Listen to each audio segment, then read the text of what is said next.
The OBC quota, I think almost every speaker from the opposition has referred to it.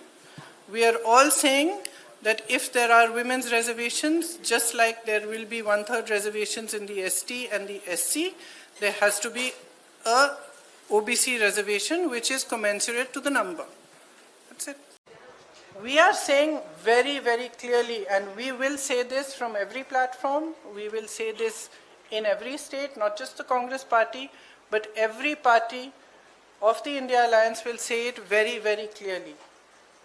Bring that 2023 legislation which was passed, make whatever change you want to get it done by 2029, we will fully support it. We will say this again and again, all over the country. And the other point that I was making in Hindi earlier was that things have changed for this government. It's very visible from their actions. Firstly, they are under a lot of international pressure. It's very, very clear. A lot of the actions they are taking, I don't think, as my brother has said multiple times, any Indian Prime Minister would have accepted the terms of the deal that they have done with the US unless there was massive pressure. He is obviously under massive pressure. It is very obvious. So the public is seeing this.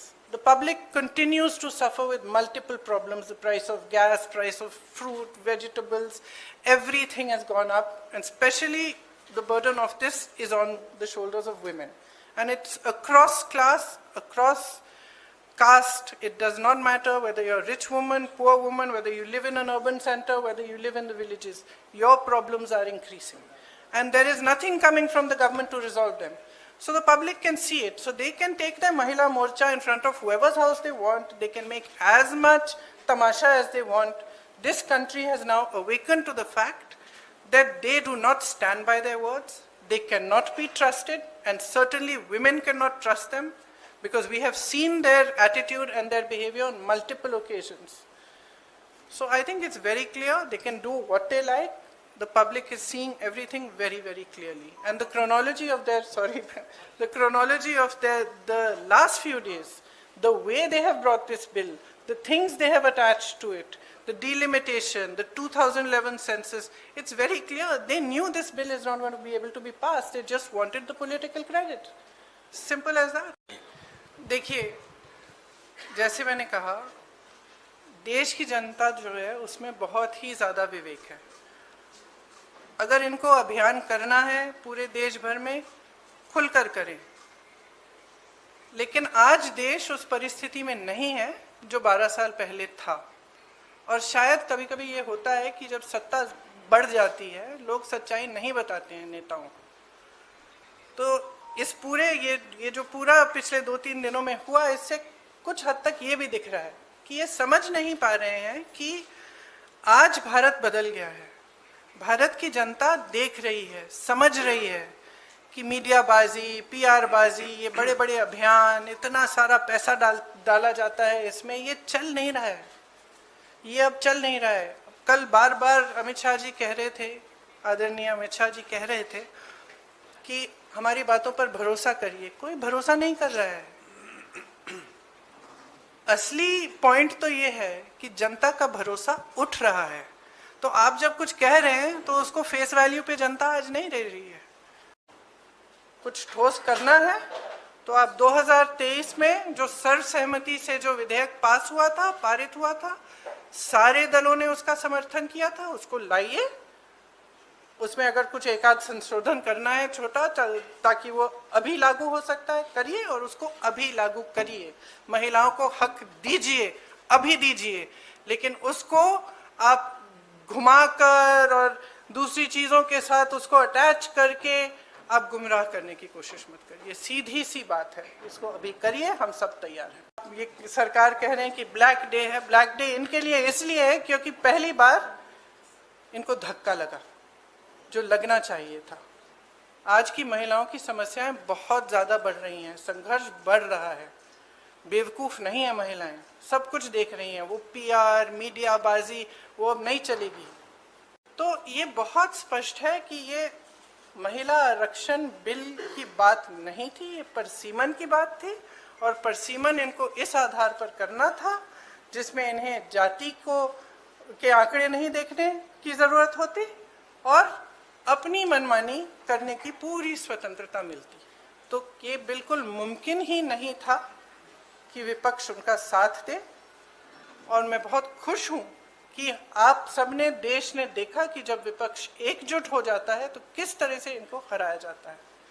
एक इतिहास है, Congress party का एक इतिहास है, विपक्षी दलों का एक इतिहास है, भाजपा का इतिहास है महिलाओं के संदर्भ में। और वो इतिहास बहुत स्पष्ट है। आपके खड़े होने से सदन में उसका विपरीत कहने से कोई फर्क नहीं पड़ता। महिलाएं देख रही हैं, उन्नाव को देखा, हाथरस को देखा, ओलंपिक की खिलाड़ियों को देखा, यहीं दिल्ली में सड़क पर बैठी थी, किसने पूछा उनको? मणिपुर में महिलाओं को देखा, किसने पूछा?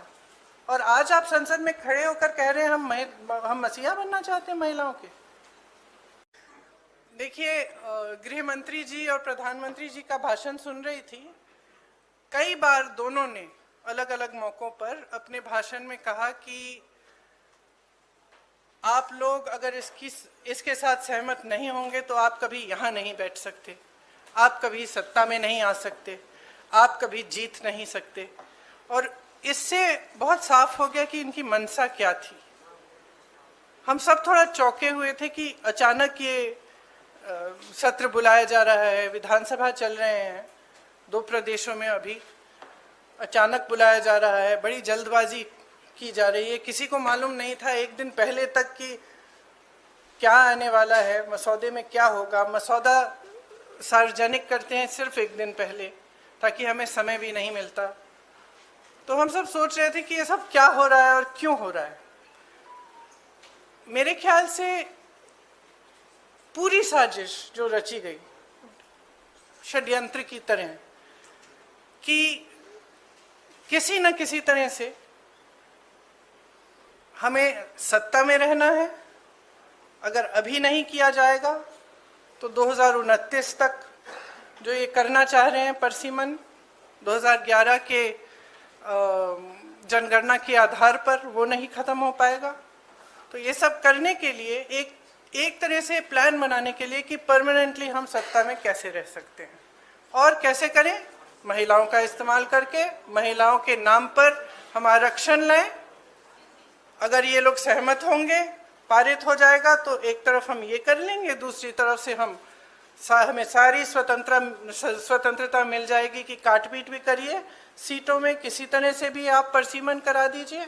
2011 के जनगणना के आधार पर होगा तो जाति जनगणना का भी कोई उनको रिकॉग्निशन नहीं लेना पड़ेगा। तो ये साफ है कि उन्होंने सोचा चलो पारित हो जाएगा तो जीत, पारित नहीं होगा तो हम हर नेता के सामने बाकी पार्टियों को महिला विरोधी कहकर महिलाओं के मसीहा बन जाएंगे। कल जो हुआ वो लोकतंत्र के लिए एक बहुत बहुत बड़ी जीत रही। जो सरकार की साजिश थी संघीय ढांचे को बदलने की, लोकतंत्र को कमजोर करने की, उसको हराया गया, उसको रोका गया।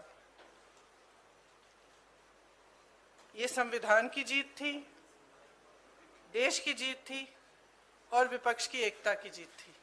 और वो साफ साफ सत्ता पक्ष के नेताओं के चेहरों पर दिख रही थी, आप सबने भी देखा होगा।